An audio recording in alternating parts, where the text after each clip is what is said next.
Hello and welcome to Getting Candid with me, your girl Helen. Let me just remind you to subscribe to the channel and turn on the bell so that you don't miss out on anything that we upload. Yes, you need to be reminded to watch every video that we upload. My guest today is a comedian and he is also National Association for Media Arts President. I'm talking about Loti, also known as Tondos to most of you.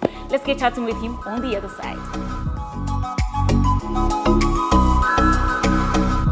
Hello, welcome back. I mentioned that I'll be chatting with Loti Tondolo, also known as Tondos. Tondos in the mix. How are you? I'm good, and how are you? Good. You know, I always remember the first time I think I saw you, you were performing on Smooth Talk, and we were like, where is this guy coming from, making us laugh so much? I'd love to know how you started your career, when you started. I think most of us knew you when we watched you performing on Smooth Talk. Yeah, actually, that was the first time I think I appeared on TV as a comedian.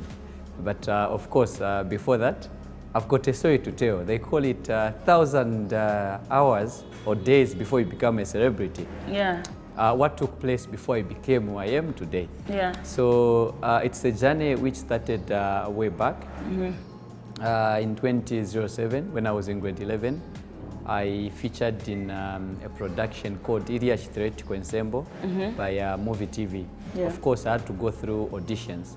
So I became more like a celebrity when I was in grade 11 at Munari Boys Secondary School. Oh, yeah. Yes, then when I completed 2008, I went for Ifya Bukaya auditions. That's where it all began from. So they wanted about 8 people for radio drama, Ifya Bukaya. And apparently, we were more than 500, so it was not an easy journey for me. But on top 50, I was on number 3. Oh, then wow. Top 8, I was on number 8. Oh, yeah. wow. So that's how it all started. Then from there, I learned how to crack jokes without knowing. Because when I met Saulosh, he opened up to me to say, you see, I earn a living through art. There is nothing that I do. I'm not in informal employment, but this is what I love doing, and it puts food on the table. So are you ready to work with me? And I said, yeah, I am. So from that time, he started inviting me to events where he would perform as an MC. Yeah. And by the way, before I knew him, I met him in person. I think I was his #1 fan. So most of the times I would take the front seat at any event, laughing out so loud. Then he would say, no, you're not supposed to laugh. You are a comedian, you're going to be a comedian, you're going to be the one making people laugh. Then there was a day he saw me in a suit. It was a suit I treasured so much. I think that was 2008, 2009. It was given to me by a friend of mine at church. So when I wore that suit, when he saw me, I was like, Loti, you can make a very good stand-up comedian. I didn't know what he meant until he started teaching me. Then I think, was that 2013? I still remember when I first time appeared on Smooth Talk. That was 2013, 8th of November, if I'm not mistaken. Oh, you even have the date, eh? Definitely. Special day. It is a special day. So it was like, this is what I want you to do. So you are going to perform on Smooth Talk. So I said, what am I going to do? Okay, we're going to come up with the material. And I had to plot it nicely. And it was well done. And almost from that time, 2013 up to today, most people still remember it. Yeah. And I'm glad that you still remember that. Yeah, that's good. Okay, let's move away from your career. Were you born and bred in Lusaka? Just tell us a bit about your upbringing. How was it? Great. I was born in Kabwe, Makululu Township. Okay. Na Kabwe. We have a lot of Kabwe people here in Lusaka. Yes. So I was born in Kabwe from the family of 2. I'm the firstborn, and my sister. Yes, and I lost mom when I was 7 years. I lost dad when I was 6 months. Oh, okay. Then I went to Luansha. From Luansha, I came back to Kabwe, Lusaka, and I completed my secondary education at Munari Boys. But first time performing, I think I performed in 2001 at school, where I was given to play the role of Jesus. Okay. And what happened was that I performed it in a funny way. Instead of being Jesus, I performed it in a fun way, and almost all my classmates laughed. I think that was the beginning. Yeah. Yeah, so when I came to Lusaka, I was given a platform to perform at... When you came to Lusaka, how old were you? I think I was between 13 and 14, somewhere there. Yes, I was staying with Granny in Maziopa compound. Then there's something that happened. I don't know if I could talk about this. There's something that happened, and I ended up finding myself at an orphanage. So what happened? I was, how can I put it? I grew up as an orphan. Yeah. And it was not easy for me. Like, you'd live with this relative, that relative. Then there was a time, the community school where I was going to, they said, can we help him? Can he come to live here so that we help him, we can complete school from here? Yeah. So Granny, because she was struggling because of finances, she agreed. And that's how I found myself at the orphanage. I think that's where almost everything started from. Because from there, I joined Barefit. I don't know if you've heard of Barefit. Yes, so they started training me in theater, acting. Then before they knew it, I think I had to pick it up myself, and I found myself on TV. Okay. Yep. With Barefit? Yeah, not with Barefit. The Saulos one? Yeah, first of all, I started on my own. I joined Movie TV. So after working with Iriash Theatrical Ensemble for about close to 2 years, I moved to go to radio now. Okay. Yes, then back on TV. I want to know, how was it staying at an orphanage? Well, it was not easy. Yeah. We were being kept by people. I think they were so good to us. I lived with street kids, and life was very challenging. But I remember that during my stay at the orphanage, I ended up becoming an inspiration to most of the guys they would bring at the orphanage. So I took up the role of counseling them whenever they bring them in, telling them about the future, what they would want to do. I think I was even given the responsibility of spearheading the drama club at the same orphanage. Okay, so I'm thinking, for some people, just already having such a background, they already demoralized and they lose their confidence. What gave you the confidence to push to get to where you are today? We're talking to a person who once lived in an orphanage and is now NAMA president. Life is never easy. What is the most important thing in life is never to lose hope. I grew up the life of crying from time to time, so I never thought that a day like this one would come in my life. But what kept me going is knowing that God is there. Yeah. Knowing that everything that I need, I just had to believe in Him and keep on working hard. Yeah. There are times where I felt like giving up, but I could tell myself that I've lived a sort of life, but it's time to make people smile. It's time to put a smile on people's faces. That's why I enjoy it when I crack a joke, someone laughs, at least for some seconds, they tend to forget what they're going through. Yeah. Cool, that's a good one. That is very inspirational, if you ask me. Okay, so I'm thinking, you are NAMA president. When we knew you, you were just this person who works with Mr. Saluusa. You guys are being comedians together. He was NAMA president. Did you ever think you would be NAMA president? Were you aspiring to be NAMA president? Like, one day I have to. Before you answer that, I think maybe we'll take a break, then we can come back, okay, so you can think through the question. Alrighty, so just keep watching.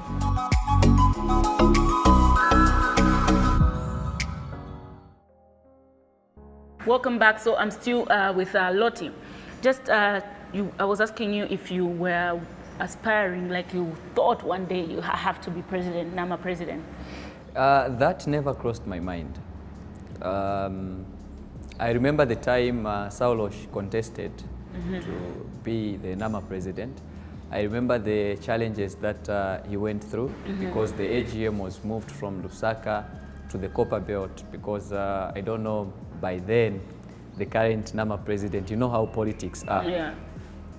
Yeah, so I was in touch with him through and through. I remember going to stand in for an event he was supposed to MC because it was on a Saturday, I think 2012. So when he came back, NAMA never had an office.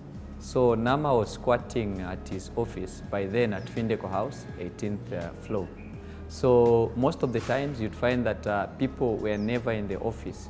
So from time to time, people would come through to ask for information. So what I did was to start asking questions. What is this NAMA all about? So I was given a brochure which I had to study and understand. So most of the times people would come through asking about NAMA and I would give them that information, which became so easy for him.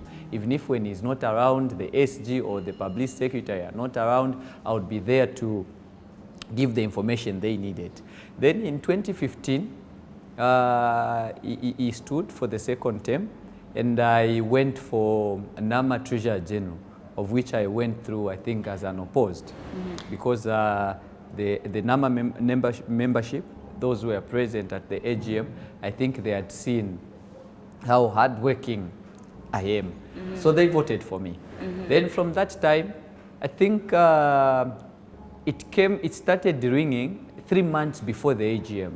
Senior artists started calling for me to say, can you take up that position? We would want someone who's been with this association for at least 2 to 3 years. And I was there. So I was like, okay, I think time has come for me to contest. And I announced, I said, I'm going to stand as the NAMA president. Though some people felt like Patrick Salubusa Saulosi pushed the agenda for you to be president so that he can indirectly continue being president of NAMA. Yeah, definitely. People would always say that. And I'm sure this is not the first time. We see this even in politics out there. But the truth is that he never mentioned it. I think he showed confidence when we were about to start voting, because I think it was 3 days before the AGM. That's when he said, Basiame, people have spoken. They want you to take over. I think it would be great if you do that. Yes, he supported me, but not him pushing the agenda. And I can assure you that from the time I took over as NAMA president, I think he's never attended any of our meetings. Yeah. Yes, and most of the decisions which are made, he's not aware. Sometimes certain information, he gets them on the, maybe on the internet, or on Facebook, social media, and the likes. Then sometimes he would go, oh, this is the decision that you've made. Yes, this is what we've done. So what you have to bear in mind as well is that I don't run the association alone. We've got executive committee. We've got the vice president, we've got the secretary general, we've got the publicity secretary, we've got the committee members. So I can't just impose something and say, this is what we are going to do. Of course, there are certain things that I can say, can we do this? But most of the decisions that we make them as an executive. Okay. So here's the thing. You are, I observe, because we were in the industry, so we see the president is here, who is the president, what is he doing? Yes. And one thing I've observed, I think I've told you this, is that you are a very silent president. You don't, you're not very outspoken about issues. Most of the time your secretary will speak out, other than your own background. Why is it like that? Why don't you speak out a little more? Definitely. When it comes to speaking, I think when I just became NAMA president, I used to speak out a lot. Yeah. And my executive, I think, they sat me down and said, no, president, it's not everything that you need to comment on. There are certain issues that you need to comment on that really needs your attention. But like these other things, you have to allow the publicity secretary come out and speak on your behalf. Okay. And most of the things that the publicity secretary communicates to the public out there, they come from me. We look at the situation which is there, we say, oh, okay, how do we respond? And we are in touch almost on a daily basis with my executive. How are we going to respond to this? I would say, we are going to do it like this. And sometimes I come out and speak. So it's not all the time that you have to see the president talking, the president doing what. No, I have the executive committee which should be there. And apart from that, you give chance for each and every member to work, so that we see who's going to take over from there. Okay.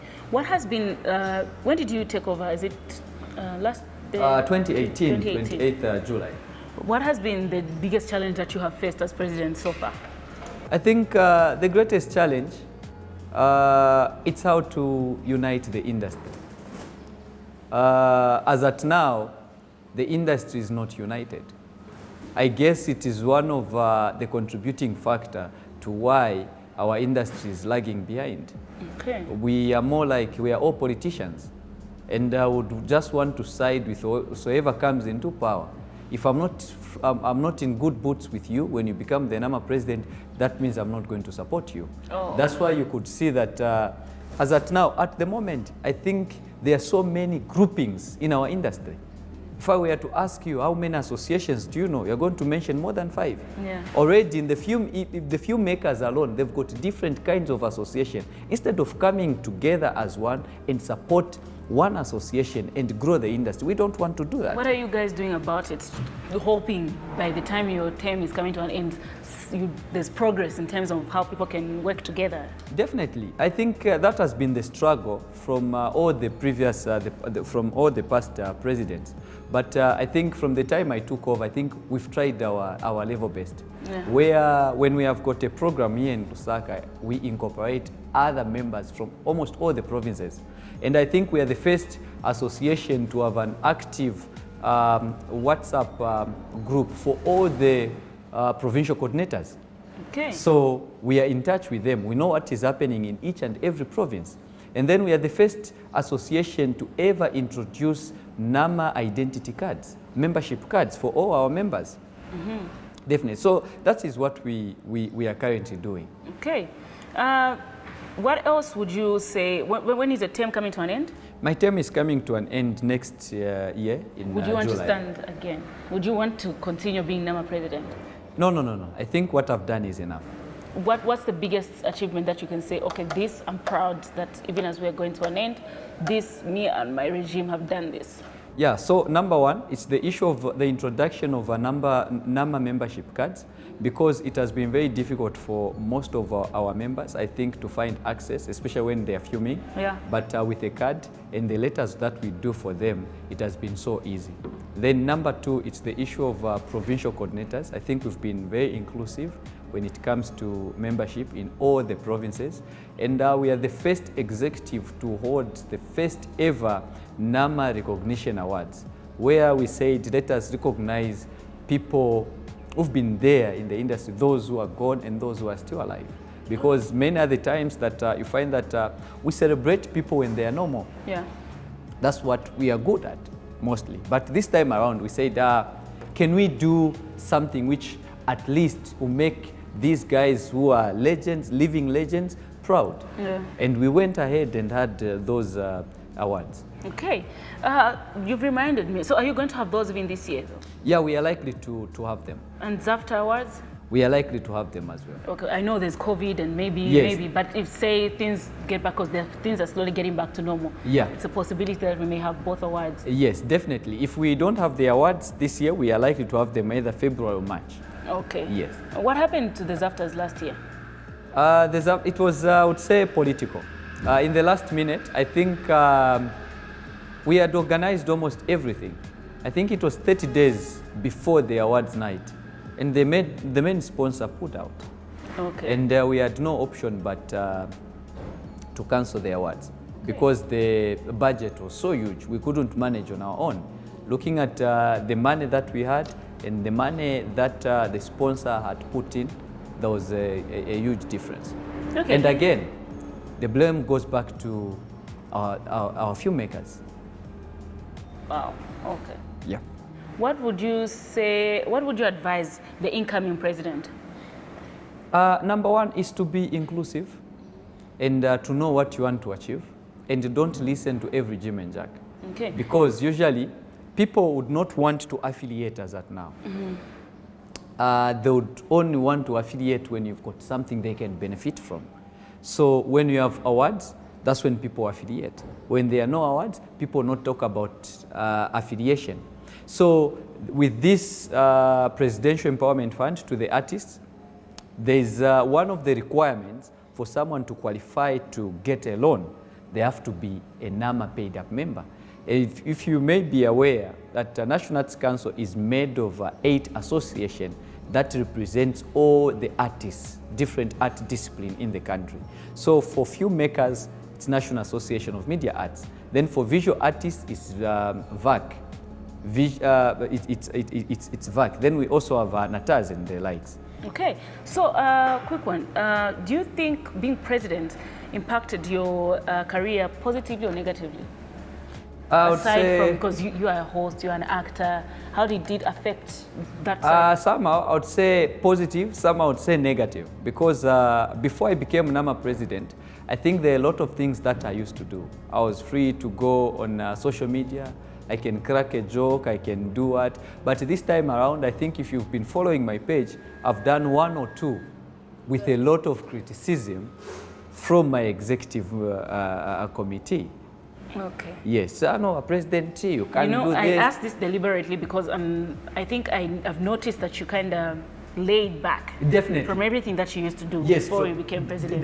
Definitely, that's the thing. So you'd find, no, up and now you're the NAMA president, you don't need to do this, you don't need to do that. This is how you speak, this is how you do this. Oh, yeah. So kind of, yes. In terms of my talent, it has gone down a bit. Okay. All right, it was nice talking to you. Are you married? Before we close. I have to take a sip. Okay, not yet. Anyone special? Of course. There is someone special. Okay, cool. So your wedding, anything that you're planning close by, or we still have to wait? Anytime soon. Anytime soon. Okay, nice. Why you Because laughing? that's, let's wait for COVID first of all. But it's the best time to wait because I low don't budget. want to bring 50 people. It's not boasting. I just don't want to bring 50 people. We want to bring a lot of people. All right. You reminded me before we started the interview that the last time I interviewed you was in 2014, right? 2016. And yes. you were telling me, I asked you where you see yourself in 5 years, and you were reminding me that it's 1 year. There is so one what more are, year to what are go. we going to see in the next? So 1 year. Yeah. I think as for now, I should be able to say I've achieved what I Though talked it's about. been, yeah, that's right. Yes, it's been a 4 lot. years. Yeah. I think I've achieved what I said in that interview 4 years ago, to say I'll be one of great directors. I think currently I'm working on a number of projects where I am directing. I've also done my personal projects, which people have really appreciated Nice. so much. That simply shows that I'm in the right track. Nice. It was nice having you on the show. Thank you so much. It's a pleasure to be here. Great. Alrighty, so I've been chatting with Tondos, if you like. I hope you enjoyed the show. I hope you enjoyed the interview and you have been inspired. Remember to subscribe and turn on the bell so that you don't miss out on any of our interviews. Bye-bye.